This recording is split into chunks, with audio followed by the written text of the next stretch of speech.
Hola, ¿cómo están? Espero que muy bien. Bien, en este video de lo que vamos a hablar es de la geometría molecular, que suele ser bastante quemacoco con un montón de temas, incluso en la biología. Bien, primero que nada vamos a definirla. La geometría molecular es la disposición tridimensional que tienen los átomos que forman una molécula y que por ende esta disposición va a determinar un montón de características de la molécula. Entre ellas, la reactividad que tenga la molécula, es decir, cuán factible sea que reaccione o no con otras moléculas, su polaridad, que este concepto va a ser clave para cuando veamos soluciones, es decir, si dentro de la molécula se presentan o no dipolos, si dentro de la molécula tenemos una diferencia de electronegatividad tan grande que ya directamente estamos configurando un enlace iónico, y etcétera.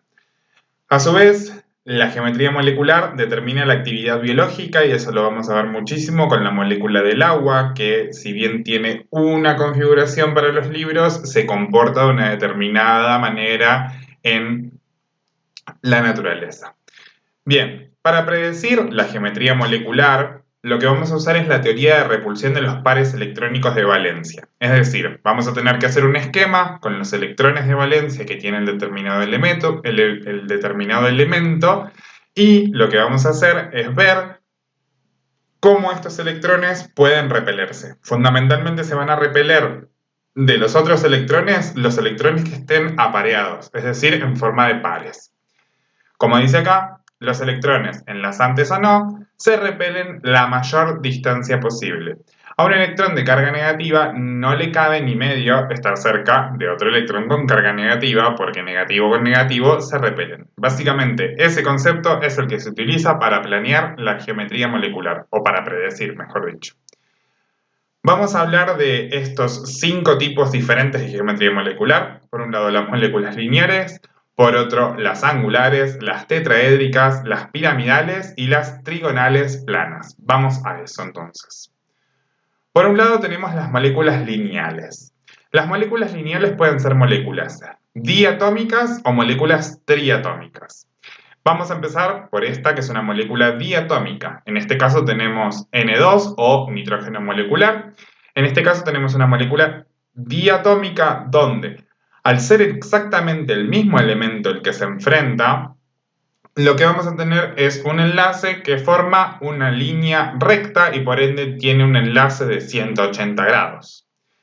Si tenemos una molécula triatómica donde 2 de los 3 átomos son idénticos, como en el caso del dióxido de carbono, CO2, lo que vamos a ver es que tanto este oxígeno como este oxígeno están tirando con exactamente la misma fuerza del carbono que está en el medio y por ende van a determinar una linealidad en la molécula.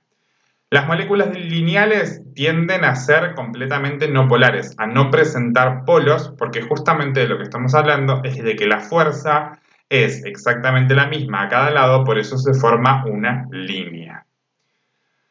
Por otro lado tenemos las moléculas trigonales planas. Las moléculas trigonales planas son sí o sí moléculas tetraatómicas, es decir, moléculas que están formadas por 4 átomos, donde uno de esos 4 átomos es un átomo central y está rodeado de 3 átomos periféricos.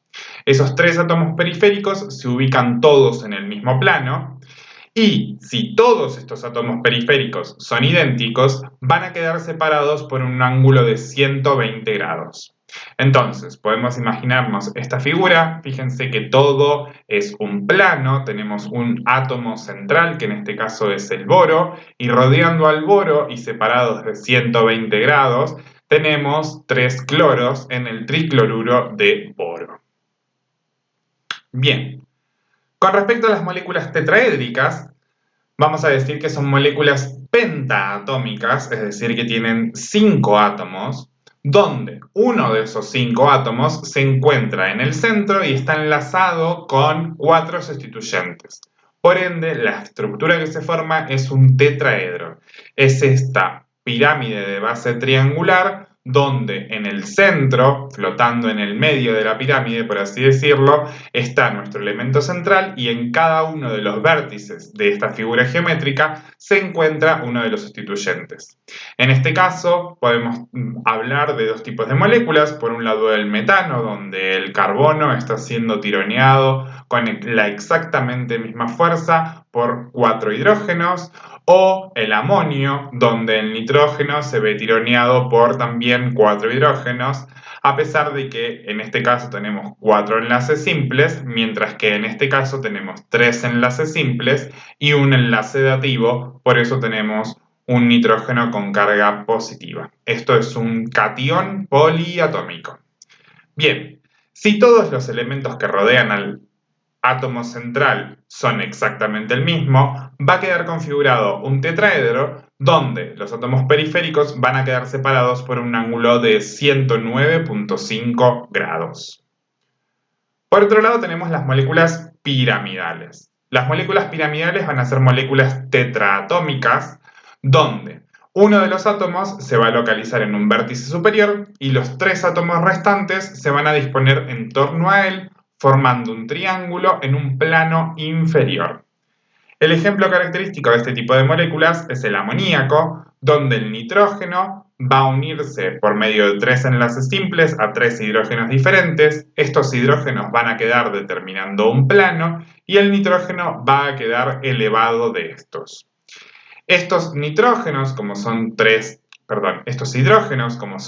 iguales, van a quedar separados de un ángulo de 107.3 y una salvedad es que si bien nosotros podemos representar esta molécula así, siendo este el nitrógeno y estos cada uno de los hidrógenos, lo que sucede es que en este caso el nitrógeno tiene un par electrónico que le sobra, entre comillas, o no enlazantes, sería el término más correcto. Ese par electrónico también va a repeler a los electrones que están formando los enlaces simples, por ende esta podría ser otra representación factible, donde en este rosa intenso estaríamos representando al par electrónico no enlazante que tiene el nitrógeno. Por otro lado, moléculas angulares. Las moléculas angulares son también llamadas moléculas en forma de B, son moléculas triatómicas, es decir, formadas por 3 átomos, donde un átomo central se enlaza con 2 átomos periféricos, pero el átomo central tiene 1 o 2 pares electrónicos libres no enlazantes, lo que generan una repulsión que evita la formación del tetraedro, porque si a fin de cuentas nosotros analizamos estas moléculas, podrían tranquilamente, por tener 2 pares electrónicos y 2 átomos más, formar un tetraedro, pero el ángulo que se delimita entre los 2 hidrógenos, por ejemplo del agua, es de 104.5. Y acá es donde voy a hacer estas salvedades. Si nosotros analizamos el agua, H2O, tenemos un oxígeno que está haciendo 2 simples enlaces con 2 hidrógenos diferentes y dispone de 2 pares electrónicos libres no enlazantes. El ángulo que se forma entre los hidrógenos es de 104.5, no de 109 como se formaba en los tetraedros.